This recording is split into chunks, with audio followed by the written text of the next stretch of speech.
पिता की सीख। बहुत समय पहले की बात है। चिड़ियों ने अपने लिए एक बुद्धिमान तथा दयालु नर बतख को राजा चुना। वह अपने शासन को बहुत ही सुरक्षित ढंग से चला रहा था।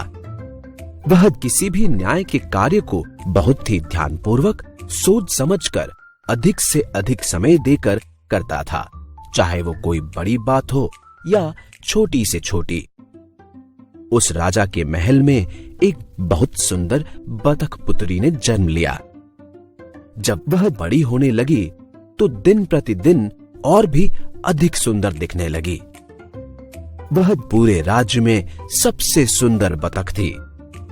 शीघ्र ही राजा अपनी उस अकेली पुत्री के लिए एक अच्छा पति खोजने लगा। परंतु राजकुमारी स्वयं अपना वर चुनना चाहती थी। इस कारण एक दिन राजकुमारी बतख ने अपने पिता से कहा, पिताजी, मैं अपना वर स्वयं चुनना चाहती हूँ।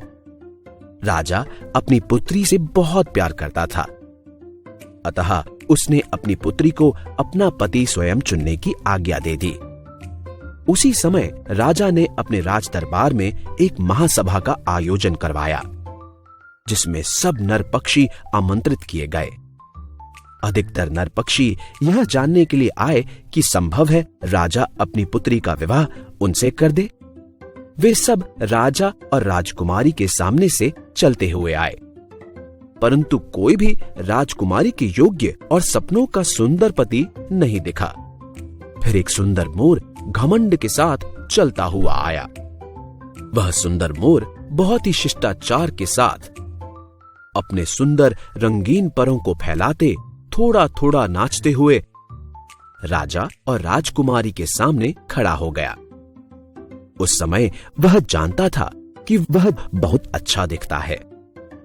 इस कारण वह मन ही मन कहने लगा, मैं जानता हूं कि राजकुमारी मुझे ही पसंद करेगी। मैं यहां पर सबसे सुंदर पक्षी हूं। राजकुमारी ने देखा कि वास्तव में वह मोर ही सबसे सुंदर पक्षी है। उसने अपने पिता से कहा, पिताजी, मुझे सबसे ज्यादा मोर अच्छा लगा। मैंने उसे पसंद किया है। इस कारण मैं मोर से विवाह करूंगी। जब मोर ने यह सुना तो उसने कहा, मुझे राजकुमारी ने चुना क्योंकि मैं सबसे अधिक सुंदर हूं। फिर वह घमंड के साथ चारों ओर और अधिक नाचने लगा। अब सारे दूसरे नर पक्षी दुखी हो गए थे, जबकि वे सब बहुत अच्छे नर पक्षी दिखते थे, परंतु उनमें से कोई भी मोर के समान सुंदर और अच्छा नहीं दिख रहा था। इधर जब राजा ने मोर का व्यवहार देखा तो उसने अपनी पुत्री से कहा, यह आवश्यक नहीं है कि जो ऊपर से सुंदर है वह मन से भी सुंदर हो।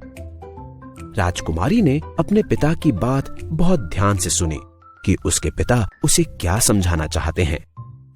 अतः राजा बतख के समझाने पर उसकी पुत्री सुंदर बतख राजकुमारी ने नम्र स्वभाव वाले नर बतख के साथ ही विवाह किया। फिर वे दोनों अपने जीवन में आनंद से रहने लगे। शिक्षा: याद रख, जीवन में सदा तुझे यदि अहंकार है तो कहीं न कहीं तेरी हार है। आनंद का सुख यदि पाना है तो बड़ों की सीख अपनाना है।